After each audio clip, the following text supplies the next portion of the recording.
paz do Senhor Jesus, queridos irmãos e irmãs, é com muita alegria que estaremos estudando juntamente com os amados a lição de número 7 do primeiro trimestre de 2021 sobre o tema Cultuando a Deus com Liberdade e Reverência. O nosso texto áureo encontramos em João capítulo 4, versículo 24, que nos diz: mas Deus é Espírito, e importa que os que o adorem em espírito e em verdade. Verdade prática. A adoração em espírito diz respeito à posição espiritual do adorador. Isso quer dizer que o que vale diante de Deus é como adorar, não onde adorar. O importante é como adorar e não o local aonde, aonde adorar, que esta era a questão levantada pela mulher samaritana, onde devíamos adorar. 1 aos Coríntios, capítulo 14, versículos do 26 ao 32, é o nosso texto bíblico para a leitura bíblica em classe. Temos como objetivo geral conscientizar que o culto pentecostal há liberdade e reverência. No culto pentecostal há liberdade e reverência. Como objetivos específicos temos 3. Primeiro, conceituar o culto pentecostal. Segundo, apresentar o centro do culto pentecostal. Terceiro, explicar como se expressa a liturgia da nossa igreja. Como se expressa a liturgia da nossa igreja é o terceiro objetivo. Para os amados irmãos que são professores e têm a revista de professores dos adultos, nós temos aqui interagindo com o professor que nos diz o seguinte: embora não sejamos simpatizantes das liturgias formais, aquelas liturgias engessadas, os pentecostais têm elementos no culto a Deus que são previsíveis. Esses elementos revelam uma forma de adorar a Deus e por isso são liturgias. Nossa liturgia é simples. Por exemplo, espera-se que em nossos cultos haja louvor congregacional, um louvor com toda a congregação, oração pelos enfermos e as demais causas, leitura congregacional das Escrituras, oportunidades aos irmãos, ofertório, pregação da palavra de Deus, apelo, oração final e bênção apostólica. Entretanto, há elementos sobrenaturais que são esperados por todos os que se reúnem em nome do Senhor Jesus Cristo, a manifestação dos dons espirituais. Esperamos que haja a adoração em línguas, expressão de profecias e outros dons, isso nós esperamos, tudo para a edificação dos santos. Outro fato marcante é a liberdade que os irmãos e irmãs têm para adorar a Deus em nossas reuniões. Estes elementos marcam a chamada liturgia pentecostal. Temos liberdade para adorar ao Senhor Jesus, todavia com reverência, com temor e tremor na presença do Senhor nosso Deus. A introdução da nossa lição diz o seguinte: o Novo Testamento não apresenta um manual de liturgia e nem estabelece regras de cultos, mas temos pelo menos uma comunidade cristã no período apostólico que pode dar indicações sobre como devemos organizar o culto. O culto a Deus ele precisa ser organizado, seguir uma organização. Que igreja é esta? A igreja de Corinto, descrita no capítulo 14 da primeira epístola de Paulo aos Coríntios. Com base neste exemplo, vamos estudar como deve ser nosso culto e os elementos para que ele seja aceitável diante de Deus. Isso quer dizer que se o culto não for feito não é, para quem direcionado para quem deve ser, não for realizado com temor a Deus, com reverência, certamente não será aceito diante do Senhor. Primeiro tópico da lição diz o seguinte: o culto pentecostal, liberdade e reverência. É possível ter liberdade ao cultuar e ao mesmo tempo também ter a chamada reverência. O cristianismo não tem o objetivo de padronizar o mundo, nem de destruir a sua cultura. Sua mensagem, porém, é universal. No dia do triunfo de Cristo e da igreja, cada povo ou etnia se apresentará diante do Senhor, louvando a Deus na sua própria tradição. Isso se reflete na forma de adoração desenvolvida ao longo dos séculos por esta comunidade ou por esta etnia. Primeiro item do primeiro tópico: a flexibilização cristã. A religião cristã é flexível quanto à forma de adoração e permite várias liturgias.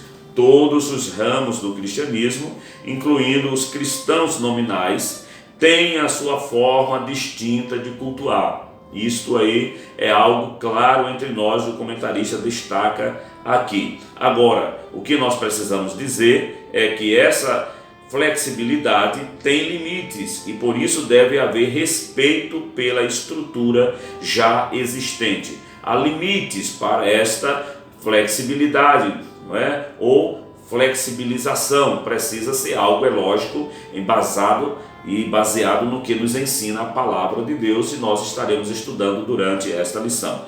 O segundo item diz o culto. O termo culto é sinônimo de adoração. Cultuar a Deus é adorar a Deus. O nosso enfoque é no sentido de adoração. Essa palavra é uma tradução do grego latreia, que quer dizer serviço, do verbo latreu, que é servir, prestar culto e adorar, como encontramos em Mateus capítulo 4 e o versículo de número 10. O que queremos dizer com esta expressão é que o culto pentecostal é a nossa liturgia, isto é, a forma como adoramos a Deus. Ela precisa ter este sentido de servir, não é? De adorar, de cultuar, porém de forma reverente, que expresse temor ao Senhor nosso Deus. Glória a Deus.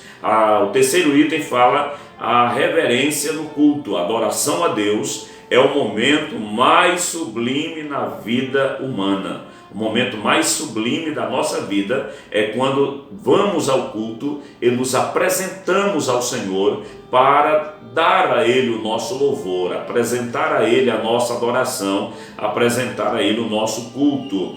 Significa essencialmente o reconhecimento, a celebração e a exaltação da majestade divina. Quando vamos cultuar, estamos reconhecendo quem de fato Deus é, tanto a sua grandeza, a sua soberania, como a necessidade que temos de nos comunicar com Ele, né, de nos relacionarmos com o Senhor nosso Deus. E isso significa essencialmente o reconhecimento, a celebração e a exaltação da majestade divina. Por isso deve ser oferecida com reverência. É o que nos diz a palavra: faça-se tudo decentemente e com reverência. 1 Coríntios capítulo 14 e o versículo 40. A adoração é, ao mesmo tempo, ela é um momento de louvor, de gratidão, de reconhecimento e também um momento de conexão com o céu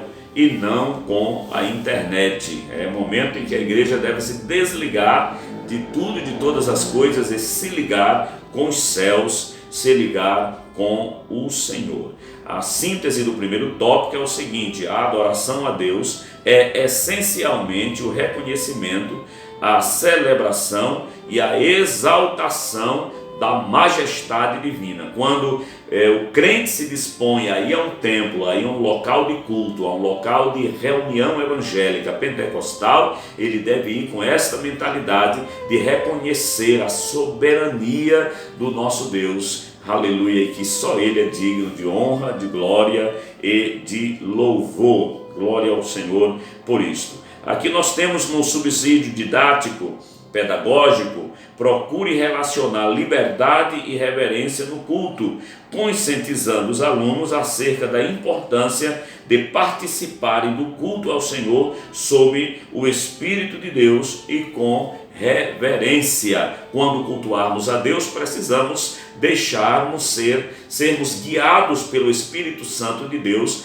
não simplesmente pela emoção, não apenas pelo tradicionalismo religioso, por aquele costume de ir a um local de culto, mas sendo guiado pelo Espírito Santo para que o louvor, a adoração seja algo espontâneo da nossa parte, porém cumprindo, glória a Deus, uma reverência, um temor e um tremor que devemos prestar diante do Senhor nosso Deus. Segundo tópico da nossa lição, o centro do culto pentecostal. O centro do culto pentecostal. O segundo tópico, igreja é toda a congregação ou assembleia que se reúne em torno do nome de Jesus Cristo como Senhor e Salvador, professando a fé nele publicamente e de forma diversificada. É lógico que nem todas as comunidades cristãs elas têm a mesma liturgia, a mesma forma de culto, porém essa liberdade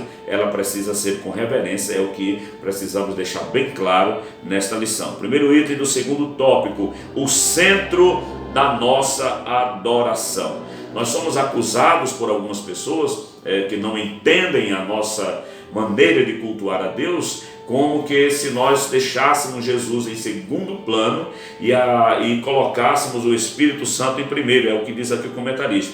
Alguns opositores da obra pentecostal costumam nos acusar de, em nossos cultos, darmos ênfase ao Espírito acima de Jesus. É uma maneira sutil de nos chamar de montanistas. Trata-se de uma interpretação equivocada a nosso respeito. O Senhor Jesus Cristo é o centro da nossa adoração e da nossa mensagem, da mensagem pregada pelas Assembleias de Deus. Os crentes se reúnem em nome de Jesus para adoração ao Deus Trino. A nossa declaração de fé, a declaração de fé das Assembleias de Deus no Brasil diz que reunimos-nos como corpo de Cristo para adoração pública ao Deus Trino.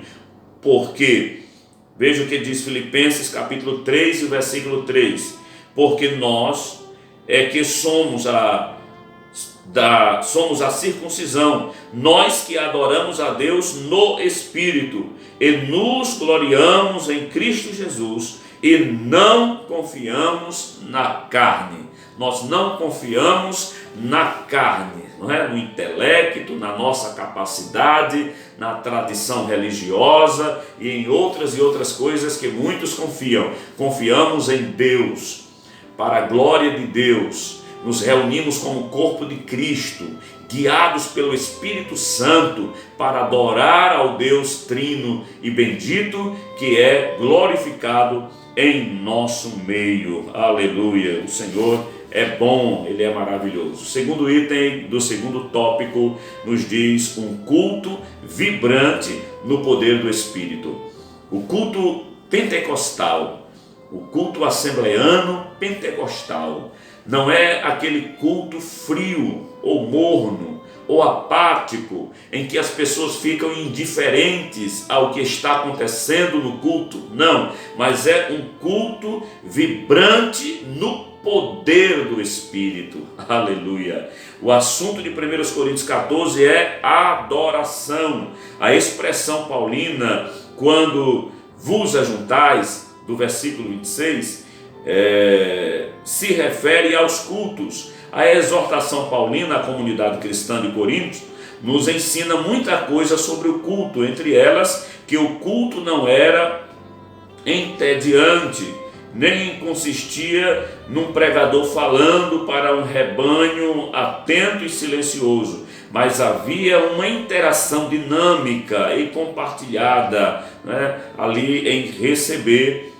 E os crentes não eram espectadores, mas participantes do culto. Isso aqui nós precisamos entender, queridos irmãos, que quando o crente vai à igreja, ele não vai como quem vai para um teatro, para um cinema, para uma outra localidade qualquer de entretenimento. Não, nós vamos para cultuar a Deus, e quando cultuamos a Deus, nós fazemos parte do culto. Alguém que louva ali, está louvando ao Senhor, nós também estamos participando juntamente com ele no louvor a Deus. Se alguém está pregando, nós também estamos pregando aqui, concordando, não é? Glorificando a Deus, participando daquele momento, exaltando ao nome do Senhor e sendo edificado com a palavra que nos é dada, a palavra que nos é pregada. Isso aqui é importante que nós entendamos acerca do nosso culto. Nada há na instrução paulina, nos versículos 26 a 32, que indique ser essa manifestação dos dons restrita à liderança. O contexto sugere a participação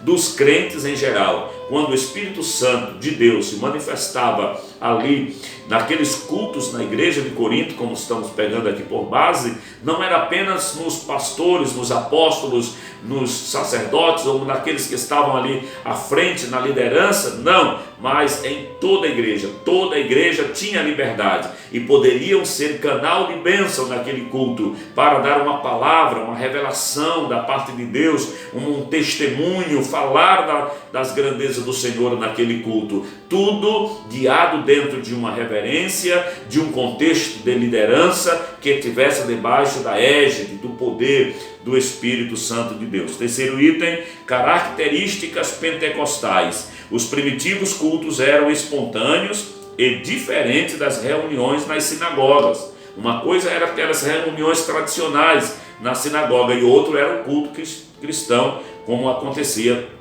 e estamos falando sobre isso. Embora muitas características viessem dela, Tiago capítulo 2, versículo 2. A liturgia dos cultos constava de oração e cântico. 1 Coríntios 14, 15. No culto tinha oração e tinha cântico. O louvor era parte da adoração a Deus e é parte da adoração a Deus desde os tempos antigos, dos séculos até a consumação dos séculos. Jó 38, verso 7. Sempre Deus será louvado. Ele sempre foi louvado por todos os séculos passados como os séculos futuros, e por toda a eternidade o Senhor estará sendo louvado. Portanto, louvor faz parte do nosso culto, da nossa adoração a Deus. Apocalipse 7, 9 confirma isso também. A leitura e exposição das Escrituras Sagradas aparecem como elementos no culto cristão em outra fonte paulina, como podemos ler na primeira epístola a Timóteo, capítulo 4, versículo 13, quando ele diz: persiste em ler, exortar e ensinar. Nos nossos cultos precisamos ter leitura. O obreiro, o servo de Deus, ele precisa ler, se preparar, e quando assim fizer, também para ensinar a outros acerca da palavra do Senhor. Esta instrução é uma referência à leitura pública. As ofertas são partes da adoração bíblica desde os tempos do Antigo Testamento. Deuteronômio capítulo 26, versículo 10, 1 Coríntios 16, versículos 1 e 2, 2 Coríntios capítulo 9, versículo 7, que a contribuição como parte do culto é algo visto tanto na Antiga Aliança como na Nova Aliança. Portanto, é para nós cristãos também esta parte do culto, a contribuição. O objetivo delas é levar avante a obra de Deus enquanto a igreja estiver na terra. Enquanto estivermos aqui na terra, a igreja precisa ser levada adiante, avante, cumprindo com seus compromissos financeiros, e isto é feito através das contribuições voluntárias dos servos de Deus, tanto dos seus dízimos como também das chamadas ofertas alçadas. Isto precisamos entender em nome de Jesus. João capítulo 4, versículo 23 nos diz: a hora vem, e agora é, em que os verdadeiros adoradores adorarão o Pai em espírito e em verdade, porque o Pai procura tais que assim o adorem. Ensinamos que a verdadeira adoração é aquela que nasce no coração e é expressa com obediência à vontade de Deus, sendo percebida pelo testemunho individual que glorifica ao Senhor. Isto nós entendemos. A verdadeira adoração, ela é espontânea, ela não é contrariada, ela não é forçada, ela não é constrangida, é algo que brota no coração do crente, o desejo de servir, de adorar, de buscar ao Senhor. Isto aqui é o que nós ensinamos. Há algo também que nós negamos. Negamos que a adoração e a espiritualidade de alguém possa ser medida, ou percebidas, ou avaliadas, exclusivamente pelo exercício dos dons espirituais. Não quer dizer que você é mais espiritual do que o outro porque você fala mais em língua do que o outro, ou porque profetiza mais do que o outro. Não, ensinamos que a adoração é uma atividade espiritual e precisa ser efetuada pelo poder e pelo fruto do Espírito. Tem que andar junto. Se tiver só manifestação de poder e não tiver o fruto, é possível que não seja de Deus, do Espírito de Deus, mas da carne. Por isso nós vamos ver aqui na lição a palavra do Senhor mandando julgar o Espírito. Não é o Espírito de Deus. Na nossa leitura bíblica em classe, no versículo 32 do capítulo 14 da primeira epístola aos Coríntios, nos diz: e os espíritos dos profetas estão sujeitos aos profetas. Não é o Espírito de Deus. Veja que esse nome Espírito aqui está com E minúsculo. O Espírito do profeta é sujeito ao profeta. O Espírito de Deus é soberano. O Espírito de Deus é soberano. Agora vale a pena ressaltar que na manifestação tanto do poder quanto do fruto do Espírito de Deus em nossa vida, não é algo feito como uma possessão que tira você do seu estado de consciência e você não sabe o que está fazendo. Não, Deus, ele vai fazer tudo para que o nome dele seja glorificado dentro do culto que nós estamos prestando a ele, de forma espontânea, porém com reverência. O nome dele será glorificado e muitos serão edificados por isto também. Só esta ressalva aqui para deixar aos nossos amados irmãos. No terceiro tópico da nossa lição, nós temos o tema: como se expressa a liturgia de nossas igrejas. As reuniões de adoração em nossas igrejas são diversificadas. Nós temos cultos públicos, chamados por muitos como culto da família, culto de oração, culto de ensino ou de doutrina, escola bíblica dominical, círculo de oração, além de atividade com crianças, adolescentes e jovens. Isso aqui são as nossas reuniões que podem terem esses nomes aqui, como nós já expressamos. Primeiro item fala: nossas reuniões de adoração. A nossa liturgia é simples e permite que quaisquer irmãos e irmãs adorem a Deus com liberdade. Ninguém em nossos cultos são impedidos de louvar a Deus, de adorar a Deus, de cultuar a Deus. A nenhum deles é negado o culto. Todos têm a oportunidade de falar à igreja o que Jesus fez na sua vida. São os testemunhos sobre a salvação, cura, libertação ou outras bênçãos. A maioria baseia a sua fé nos relatos bíblicos e são os milagres registrados na Bíblia que inspiram e levam os irmãos a receberem as suas bênçãos, como nós vemos em Marcos capítulo 16, versículos do 15 ao 20.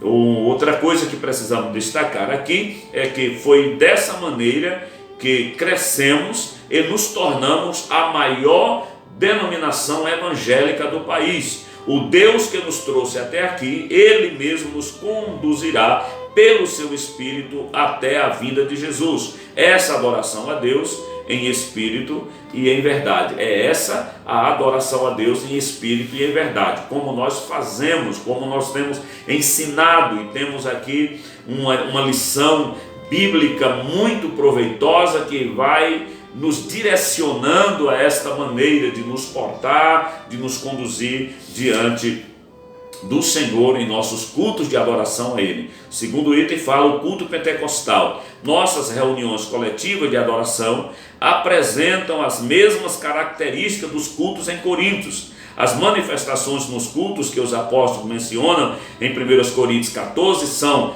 reais, entre nós. quando nos ajuntamos, cada um de nós temos salmo, temos doutrina, temos revelação, tem língua e tem interpretação. Nossos irmãos e irmãs entendem essa linguagem com facilidade, pois vivemos essas mesmas experiências. São expressões espontâneas do Espírito Santo.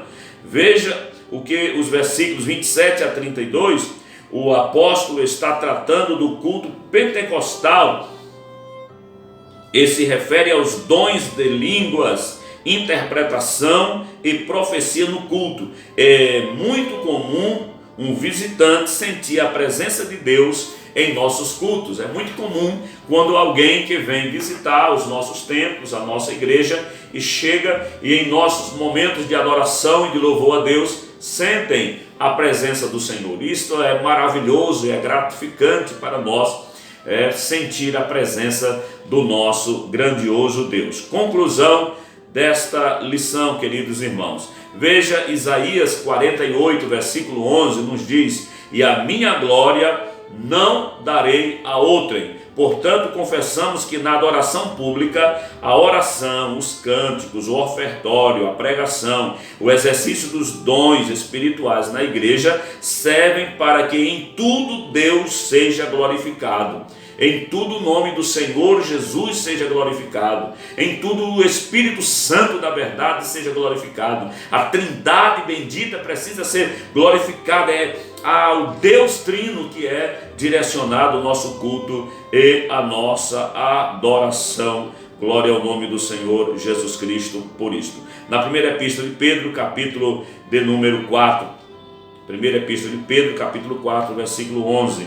Para que em tudo Deus seja glorificado por Jesus Cristo, a quem pertence a glória e poder para sempre e amém. Aleluia. O que precisamos saber é que o Novo Testamento não estabelece forma litúrgica de adoração, porque parece não ter sido essa preocupação do Espírito Santo. Que os nossos cultos sejam dinâmicos e espontâneos, em nome de Jesus, com espontaneidade e reverência. Nós não somos espectadores dos cultos, como vão a um teatro ou cinema, ou como num teatro ou num cinema. Antes, participantes deles com cânticos congregacionais, corais, conjuntos e grupo de louvor, dando glória a Deus e aleluia. Portanto, meu amado irmão e irmã, cultuemos ao Senhor com muita alegria, como nos diz aqui a palavra do Senhor nosso Deus. Eu quero aqui só ressaltar a síntese do segundo tópico. Diz o seguinte: o Senhor Jesus é o centro da nossa adoração e da mensagem pregada pela nossa igreja. Síntese do terceiro tópico: a liturgia da nossa igreja é simples e permite que quaisquer irmãos e irmãs adorem a Deus com liberdade. Ninguém é proibido de adorar ao Senhor com liberdade, com temor e reverência na presença do nosso Deus. Que Deus em Cristo Jesus continue vos abençoando. Amado irmão que ainda não é inscrito no nosso canal, não pode se inscrever, clicando aqui abaixo do vídeo no nosso canal, deixa aí o seu joinha, acione o sininho para ficar recebendo os novos vídeos. Aí o irmão será notificado quando postarmos novos vídeos. Os irmãos também podem deixar o seu comentário, que será muito importante aqui para o nosso canal. Que Deus abençoe, a paz do Senhor, um forte abraço.